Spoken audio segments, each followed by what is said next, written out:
Good morning friend, जय जगन्नाथ। तो आइए इस वीडियो में हम लोग डिस्कस करने वाले हैं डेली करंट अफेयर के top most important MCQ.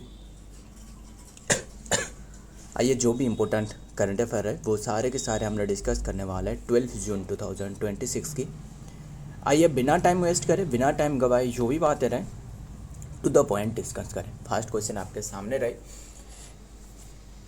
India's fast women lead solar power plant. India की फास्ट वुमेन लीड करी जाने वाला जो कि सोलर पावर प्लांट स्थापना करी गई है कौन से स्टेट में?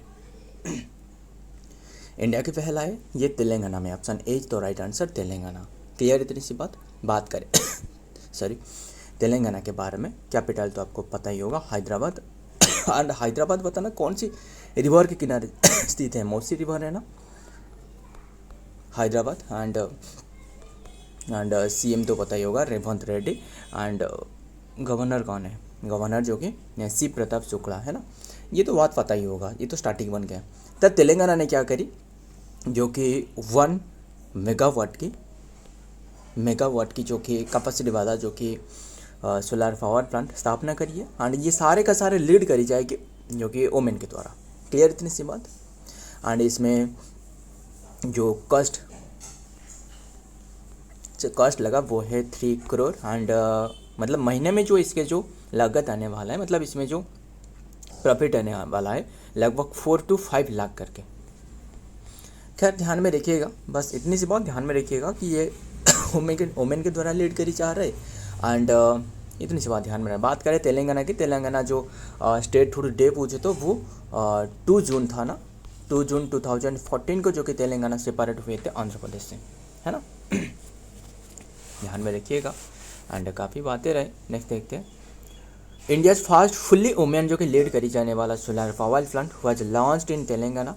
द 1 मेगावाट जो कि plant was inaugurated by at Visakhapatnam village, जो कि विशाखापट्टनम विलेज इन जो कि Khammam district under the states जो कि इंदिरा जो कि महिला शक्ति जो कि स्कीम। एंड ये जो असल में जो लीड करी जा रहा है वो वुमेन जो सेल्फ हेल्प ग्रुप है, यानी SHGs इनके द्वारा। ध्यान में रखिएगा। नंबर 2, श्यामलाल मीणा। ध्यान में रखिए, नाम याद रखिएगा, श्यामलाल मीणा। इन्होंने रिसेंटली गुजर चुकी है। एंड इन्होंने कौन से स्पोर्ट्स से रिलेटेड है, बस यही पूछा जा रहा है। इन्होंने आर्चरी थे। ऑप्शन ए तो राइट आंसर, जो कि आर्चरी थे। एंड इनके बारे में बात करें तो इन्होंने असल में जो बचपन में इन्होंने जो प्रैक्टिस किया करते थे वो बाम्बो के धनुष बना करके, मतलब इतना रॉयल फैमिली से नहीं है। बाम्बो की जो कि मतलब जो धनुष है, यानी जो धनुष रहे, यानी जो बोर है, वो बनाकर प्रैक्टिस किया करते थे। एंड इन्होंने मतलब सोचो इन्होंने नेशनल रिकॉर्ड भी बनाया है। क्लियर, ध्यान में रखिएगा, नाम याद रखना, जो कि श्यामलाल मीणा। इनके हाल ही में निधन हो चुकी है। मीणा जो कि who was part of the India जो कि फर्स्ट इवर ओलंपिक जो कि आर्चरी टीम एट अबाउट 1988 में थे। डायड ऑन जो कि संडे नाइट। बस ध्यान में रखना इनकी निधन हो चुकी है। तो नेक्स्ट देखते हैं, number 3, who has become the new CM of Karnataka. Karnataka की न्यू सीएम, वो तो हमने डिस्कस करी है। एंड तो ध्यान में रखिएगा इनके बारे में, और भी काफ़ी सारी जो बातें थे वो बस बता देता हूँ। न्यू सीएम तो बने सही है, क्योंकि इससे पहले जो सीएम थे ना, वो देखिए असल में अभी के टाइम में जो बने हैं वो तो DK शिव कुमार रहे, ये तो पता ही होगा, DK शिव कुमार। इन्होंने असल में वाइस सीएम थे। एंड जो कर्नाटक की जो सीएम थे कौन थे? सिद्धारमैया ना, सिद्धारमैया थे, इनके प्लेस में बने हैं। एंड इनके बीच में जो कि मतलब डिसाइडेड करी गई थी कि इन्होंने जो कि 2.5 ईयर तक रहने वाला है इनके कार्यकाल, एंड इनकी जो रहने वाला है 2.5। और अगर ये जो हमने डिस्कस कर रहे हैं, मतलब सिद्धारमैया थे, इनकी जो कि 2.5 ईयर खत्म हो चुकी है, इसलिए जो कि अभी के टाइम में जो बने हैं वो DK शिव कुमार ने बने हैं। क्लियर इतनी सी बात, मतलब ये एक डिसाइडेड करी गई थी, ध्यान में रखिएगा। एंड तो कौन सी पार्टी से रहे? TMC से रहे ना, और फिर कौन? एंड ध्यान में रखिएगा, बात करें कर्नाटक की तो कैपिटल पता ही होगा, कैपिटल बेंगलुरु हो गया। बेंगलुरु जो कि इसरो के हेडक्वार्टर पे आपको मिलने वाला है बेंगलुरु में। 1969 में स्थापना है ना। एंड सीएम तो अभी के टाइम में बना DK शिव कुमार। गवर्नर कौन रहे? थावरचंद गहलोत, है ना। ध्यान में रखिएगा। और इन्होंने जो ओथ ली है वो 3 जून को। तो चीफ मिनिस्टर जो कि कर्नाटक DK शिव कुमार, इनके बारे में डिस्कस करी थी, बट इनके बारे में जो ये जो बातें हमने डिस्कस नहीं करी थी, बस ध्यान में रखिएगा। तो नेक्स्ट देखते हैं number 4, by which company was India's first indigenous जो कि stratospheric super pressure balloon, Vista इसका नाम है, लॉन्च करी गई है। कौन सी कंपनी के द्वारा जो कि इंडिया की फर्स्ट इंडिजिनियस स्ट्रेटोस्फेरिक जो कि सुपर प्रेशर बैलून। स्ट्रेटोस्फीयर मतलब आपको पता ही होगा ना, जो धरती रहे इसके जो मतलब सतह पर जो लेयर है ऐसे करके कैसे पहले रहे ट्रोपोस्फीयर स्ट्रेटोस्फीयर, यस, पहले troposphere stratosphere and then mesosphere thermosphere and then exosphere, है ना, ये तो एटलीस्ट पता ही होगा।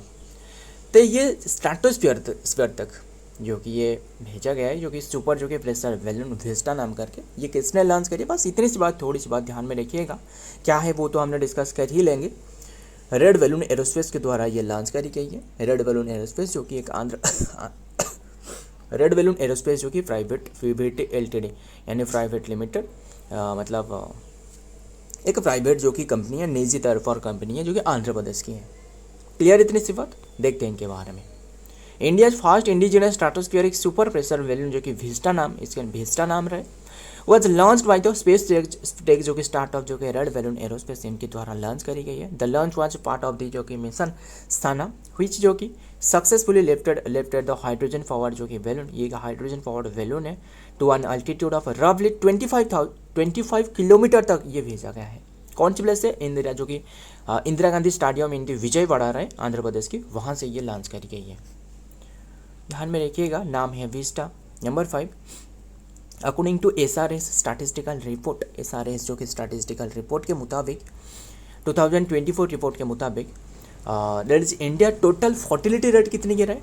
फर्टिलिटी रेट इज इम्पोर्टेंट है। टोटल फर्टिलिटी रेट मतलब कितने की जो मतलब नॉर्मली जो कितने की अभी के टाइम में नॉर्मल जो पीपल की संख्या जो रहा है, एंड इसमें जो कितने के बच्चे जो कि पैदा हो रहे हैं, ये बातें रहे, ध्यान में रखिएगा। एंड तो ये बात करें जो टोटल फर्टिलिटी रेट रहे ना, जिसे शॉर्ट फॉर्म में TFR कहा जाता है।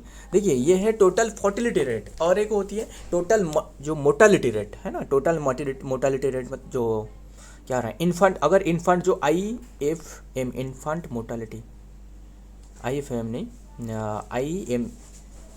IMR जो रहे है ना, IMR मतलब जो इन्फंट मोर्टालिटी रेट रहे, इन्फंट मोर्टालिटी रेट ध्यान में रखिएगा, वो भी अभी के टाइम में जारी करी गई है। असल में इंडिया की जो टोटल फर्टिलिटी रेट रहे वो 1.9 रहे, जो कि इंडिया के लिए अभी खतरा है, क्योंकि अभी के टाइम में काफ़ी जो कि गिरावट देखने को मिल रहा है धीरे धीरे करके। मतलब ध्यान में रखिएगा, मतलब ओवरऑल बात करें तो 1.9 रहे। अगर स्टेट में बात करें टॉप पर जो रहा है वो कौन हो सकता है, बिहार रहे, बिहार टॉप पर रहे 2.9% के साथ, ध्यान में रखिएगा। एंड जो फर्टिलिटी रेट है 2.9 रहे। एंड उत्तर प्रदेश की बात करें, उत्तर प्रदेश की 2.6 रहे total fertility rate TFR and जो न्यू दिल्ली की रहे 1.2 रहे। तो ध्यान में ओवरऑल जो बात करें वो 1.9, क्लियर इतनी सी बात। एंड ध्यान में रखिएगा इतनी सी बात। एंड असल में इसके जो रहना चाहिए, कितनी के रहना चाहिए टोटल फर्टिलिटी रेट 2.1 रहना चाहिए, ध्यान में रखिएगा, ताकि जो कि जो मतलब जो अभी के टाइम में जो मतलब ऐसे सोचो, अभी के टाइम में जितना भी काम करने वाला लोग रहे, इसकी संख्या अभी के टाइम में ज़्यादा रहे, ध्यान में रखिएगा। मतलब काम करने मतलब लगभग कितने की बताओ 20 से लेकर जो 50 तक रहे हैं, इनकी संख्या जो कि ज़्यादा रहे। एंड जो इन्फेंट रहे इनकी संख्या बहुत ही कम रहे। एंड ऐसे हो सकता है जो बुजुर्ग की संख्या जो कि धीरे धीरे बढ़ने वाला है, इनकी जो देखभाल करने के लिए कोई भी रहना ही वाला है नहीं, डिफ़िकल्टी हो सकता है ऐसे, ध्यान में रखिएगा। ये एक रिकॉर्ड है एंड ये अभी के टाइम में जारी करी गई है स्टैटिस्टिकल रिपोर्ट के मुताबिक, तो ध्यान में रखिएगा। एंड बात करें जो अभी के टाइम में जो इन्फेंट मोर्टालिटी रेट आपको बताया था वो कितनी के रहे, मतलब अच्छी बात ये है कि 1000 जो कि 1000 में से 24 रह गया है, मतलब 24 इन्फेंट मोर्टालिटी रेट रहे, जो डेथ रेट कहा जाता है, ध्यान में रखिएगा। मतलब 1000 जो कि बच्चों के जन्म पर 24 जो कि डेथ हो रहा है, मतलब घट गया है ये जो आंकड़ा आ रहा है, ध्यान में रखिएगा। एंड क्योंकि जो मेडिकल फैसिलिटी रहे वो काफ़ी जो कि काफ़ी हद तक जो कि बढ़ गया है ना। According to SRS statistical report 2024 release by the office of the registered general of the India जो कि national total fertility rate TFR जो कि 1.9 रहे एंड विलोर जो कि रिप्लेसमेंट लेवल रहना चाहिए इसके नीचे रहे। द टोटल फर्टिलिटी रेट 1.9 रहे हैज़ फॉलन बिलो द जो कि ट्रेडिशनल जो कि सोशल रिप्लेसमेंट लेवल जो कि 2.1 रहना चाहिए, इससे जो कि घट गया है। Which is the rate required for the population to जो कि exactly replace itself and then the from one generation to next without the migration, बिना माइग्रेशन से जो पॉपुलेशन रहे वो मतलब इसकी जो तुलना रहे वो बने रहे, ध्यान में रखिएगा। तो नेक्स्ट देखते हैं नंबर 6 हिंदी जर्नलिज्म डे। ये तो ऑब्जर्व करी जाती है, हालांकि ये डे हमसे छूट गया था, ये 30 मई को डिस्कस करी जाती है, ध्यान में रखिएगा। एंड क्यों ऑब्जर्व करी जाती है, जो फास्ट जो हिंदी जो न्यूज़पेपर था वो था उद्दंड मार्तंड कौन लिखे थे, जुगल के सरीना है ना, तो उद्दंड मार्तंड जो कि ये पब्लिश करवाया गया था एंड इसीलिए ये ऑब्जर्व करी जाती है। एंड 30 मई को भी और एक डे था, वो है potato day, international potato day, है ना। नेक्स्ट देखते हैं हिंदी जर्नलिज्म डे, ये तो फर्स्ट ऑब्जर्व करी जाती है एंड ये 1836 में पहले बार जो कि पब्लिश करवाया गया था, 30 मई 1826। क्लियर इतनी सी बात। Number 7 who has been appointed as the PM of Slovenia की न्यू PM के रूप में नियुक्त करी गई है, वो है कौन रहे, जेनिज जनसा, जाव्ज नहीं, ये गलत लिखी गई है, जेनिज जेनिज जानसा, इन्हें जो कि नियुक्त करी गई है। एंड बात करें स्लोवानिया की, तो ये जो अप्रूव करी गई है असल में स्लोवानिया पार्लियामेंट जो रहा है इनके द्वारा अप्रूवल मिली है, ध्यान में रखिएगा। बात करें कैपिटल के बारे में, वो है लुजुब्जाना एंड करेंसी पूछो तो यूरो एंड ध्यान में रखिएगा। आगे देखते हैं राइट विंग जो कि पॉलिटिशियन जेनजी जो कि Jansa was appointed as the prime minister of the Slovenia. He officially took office on June 4, 2026 and marking his 4th term as the country's leader. Next देखते हैं number 8 who has been interested with the additional charges. Interested ने who has been entrusted हो सकता था, interested कैसे, entrusted मतलब इन्हें जो कि नियुक्त करी गई है, असल में इनके एडिशनल चार्जेस दी गई है, अतिरिक्त भार दी गई है, ध्यान में रखिएगा। Additional charge of the DRDO chairman अभी के टाइम में पता ही होगा समीर V कामत थे, ध्यान में रखिएगा। अभी के टाइम में नहीं है क्योंकि इन्हें मतलब रिटायर्ड हो गए 31 मई से एंड अभी के टाइम में जो इनकी जो एडिशनल जो चार्जेस वो दी गई है राजेश कुमार सिंह को। ऑप्शन एज तो right answer Rajesh Kumar Singh. Clear इतनी सी बात। DRDO के बारे में तो आपको पता ही होगा, defence research development organisation, new Delhi में आपको हेडक्वार्टर देखने को मिलने वाला है, स्थापना 1958 एंड DRDO डे पूछे तो 1 जनवरी को ऑब्जर्व करी जाती है DRDO डे। क्लियर इतनी सी बात। आगे देखते हैं डिफेंस सेक्रेटरी जनरल जो कि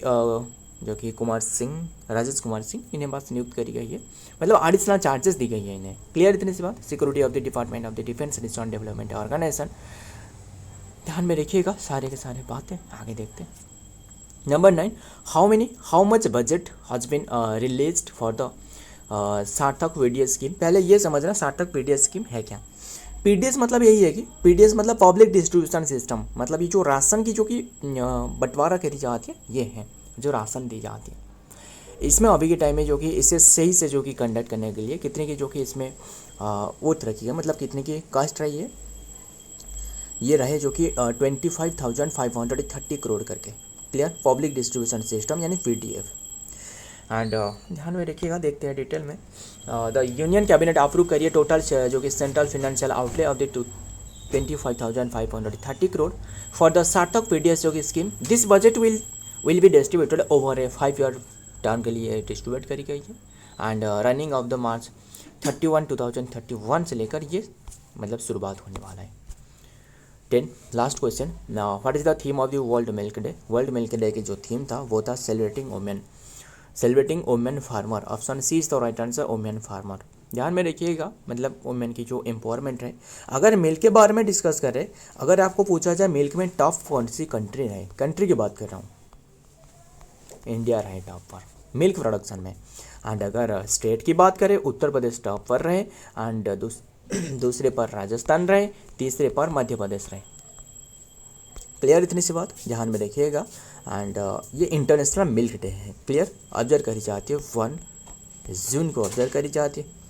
एंड ये जो घोषणा करी गई थी ये डे की ऑब्जर्व करने के लिए, जो इंटरनेशनल जो फूड एग्रीकल्चर ऑर्गेनाइजेशन जो रहा है FAO रहा है, फूड एग्रीकल्चर ऑर्गेनाइजेशन, इनके द्वारा घोषणा करी गई थी 2001 से।